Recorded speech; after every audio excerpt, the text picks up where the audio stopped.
قرآن کے مقابلہ میں ایسے سچے راوی کی روایت کا بھی اعتبار نہیں۔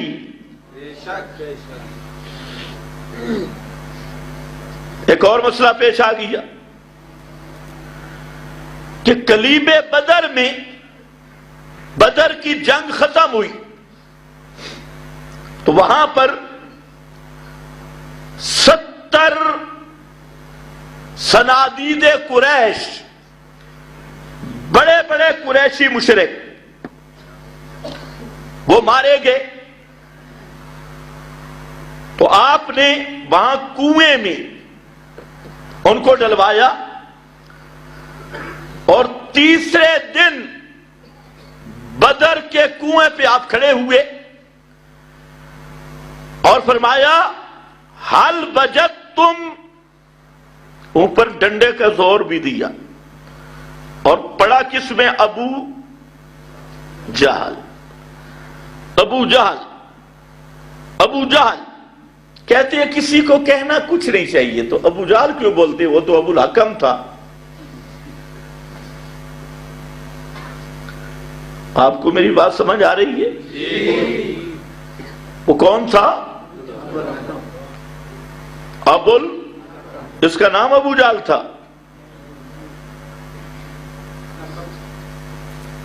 لقب تو اس کا ابو الحکم تھا۔ کتنی زیادتی کرتے ہو، حاجی صاحب کو آپ کہتے ابو جہل، ہے بھی پیغمبر کا رشتہ دار۔ اب یہ جو ہوتے ہیں نا رینٹ والے حضرات، یہ کیا کہتے ہیں؟ یہ اخلاق کے خلاف ہو گئی ہے۔ ان کو کہا ابو جہل کا معنی کہ جہالت کا باپ، نرا جاہل، کسی کو کچھ نہیں کہنا چاہیے۔ اب ذرا بتا، ابو جہل کو ابو جہل کہنا چاہیے یا نہیں؟ حالانکہ اس کا لقب ہے ابو الحکم، بن گئی ابو جہل۔ خیر، آپ نے فرمایا حل وجدتم ما وعد ربکم حقا، بتاؤ اے مشرکو، تم نے اپنے رب کے وعدہ کو سچا پایا ہے؟ ہم نے اپنے رب کے وعدہ کو سچا پایا ہے، اللہ نے ہماری نصرت کی۔ اب یہ جملہ آیا، ادھر صحابہ بول پڑے۔ یہ بدر کا واقعہ ہے ہجرت کے 2 سال بعد۔ ایک مسند احمد کی روایت میں کہ حضرت عمر کھڑے ہوئے اور فرمایا کیف تکلم اجسادا لا ارواح فیہا قد قال اللہ انک لا تسمع الموتى۔ یہ مسند احمد ہے، جس کا حاصل یہ ہے کہ اللہ کے نبی لوگوں کو شبہ پڑ جائے گا۔ یہ پورے 13 سال مکہ، 2 سال مدینہ میں ہم نے آپ سے سبق پڑھا ہے کہ کوئی مردہ نہیں سنتا۔ 13 سال مکہ میں، 2 سال مدینہ میں۔ مکہ میں بھی ہم نے یہی پڑھا، 2 تو مقام ہے انک لا تسمع الموتى، سورۃ النمل میں بھی، سورۃ الروم میں بھی، اور پھر سورہ فاتحہ ما انت بمسمع من فی القبور، کیونکہ اللہ کو پتا تھا آئے گی ماسٹر مین کی پارٹی۔ اوکے، تو کافروں کے بارے میں ہے بھئی، زندہ کافروں کے بارے میں فرمایا من فی القبور، من فی القبور، جو قبروں کے اندر ہیں، یہ تیری بات سن سکتے نہیں۔ تو قرآن نے تو قانون بیان کیا۔ اب پیغمبر کریم نے حضرت فاروق اعظم سے آیت سن کر، اچھا بعض روایت میں آتا ہے قال اناس من اصحاب النبی، بہت سارے صحابہ بولے، لگتے پہلے فاروق اعظم بولے پھر سب بول پڑے۔ کیوں بولے صحابہ؟ کہ قرآن سے کیا سمجھا ہوا تھا پیغمبر سے کہ مردے سنتے؟ اگر ان ایتوں کا یہ معنی نہ ہوتا تو صحابہ بولتے؟ پھر پیغمبر کا منصبی فرض تھا کہ اگر فاروق اعظم غلط معنی کر رہے تھے تو پیغمبر کریم فرماتے بھائی تو نے تو اس آیت کا معنی ہی نہیں سمجھا، اس آیت کا معنی تو ہے تو سنا نہیں سکتا، اس آیت کا معنی تو یہ ہے کہ نفع نہیں اٹھاتے، اس آیت کو معنی تو یہ ہے کہ فلاں تشبیہ ہے، نہیں، تو اس کو کہتے ہیں حدیث تقریری۔ حضرت فاروق اعظم اور صحابہ نے جو اس آیت کا معنی کیا، اس معنی کو پیغمبر کریم نے برحال رکھا کہ یہ واقعی بات ہے، ضابطہ اور قانون یہی ہے کہ کوئی مردہ سنتا نہیں، لیکن 5 تخصیصیں پیغمبر کریم نے یہاں ذکر کی، 5 قرائن ذکر کیے۔ اب ذرا سمجھنا ہے، 5 قرائن فرمایا انا ہم، یہ ہم ضمیر خاص ہوتی ہے، اس میں عموم نہیں۔ یہ جو 70 کافر اس کنویں میں پڑے ہیں، انا ہم، یہ اور کسی مردے کی بات نہیں۔ ایک مولوی صاحب کہتے ہیں مردے سنتے ہیں، میں نے کہا دلیل؟ کہتے ہیں انا ہم لا یسمعون۔ انا، میں نے کہا تیرا دادا بھی سنتا ہے؟ کہتے جی سنتا ہے۔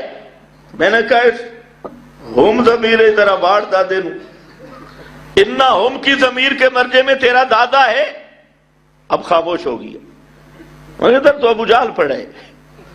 یہ جو ضمیر ہوتی ہے اس کا خاص مرجے کے ساتھ حکم ہوتا ہے، یہ بدر والے، اور کسی مردے کی بات نہیں۔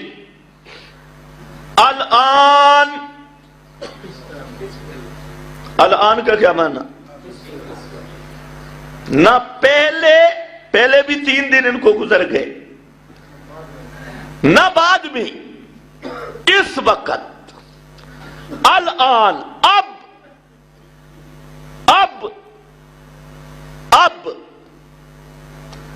لَيَسْمَعُونَ، یہ سن رہے ہیں، بِمَا أَقُولُ، کس بات کو؟ جو صرف میں کہہ رہا ہوں، تمہاری بھی نہیں، تمہاری بِمَا أَقُولُ، جو میں کہہ رہا ہوں، اور کس سے کہہ رہا ہوں؟ لَهُمْ، جو میں تم سے کہہ رہا ہوں وہ نہیں، جو میں ان سے کہہ رہا ہوں وہ۔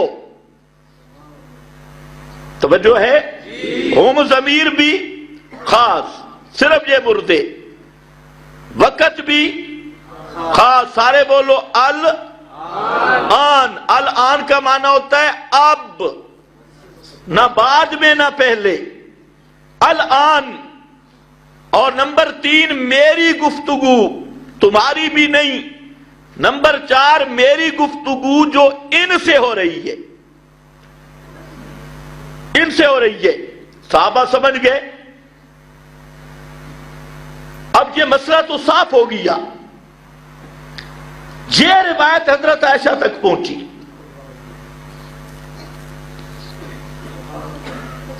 اب ذرا دیکھو حضرت عائشہ نے کیا جواب دیا۔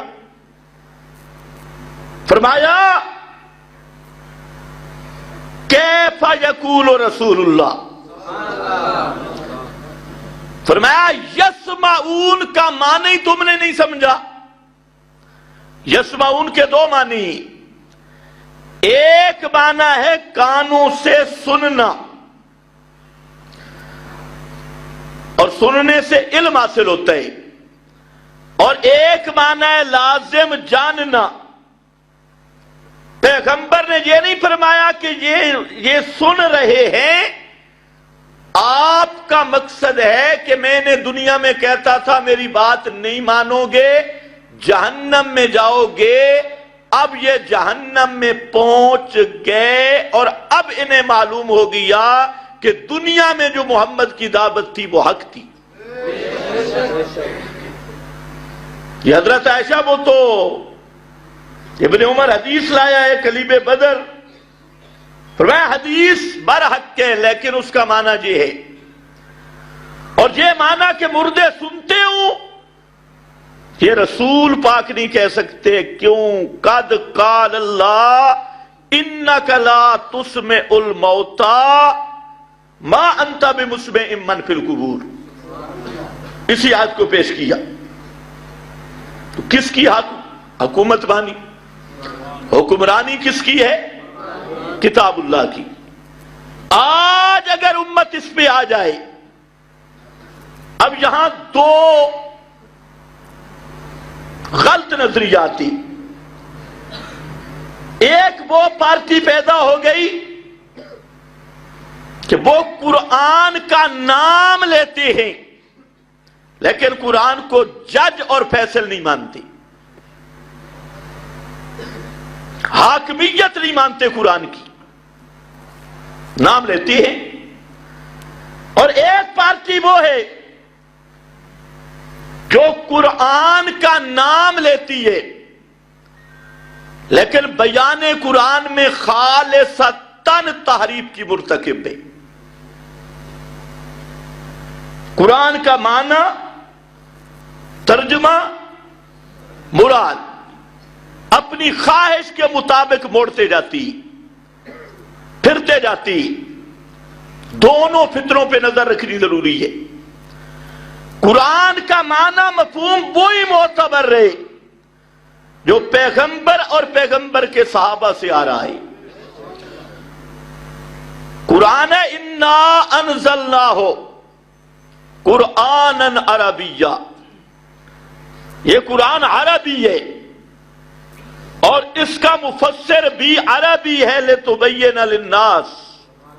پیغمبر آمنوا کما آمن الناس، صحابہ والذین اتبعوہم بإحسان رضی اللہ، تابعین۔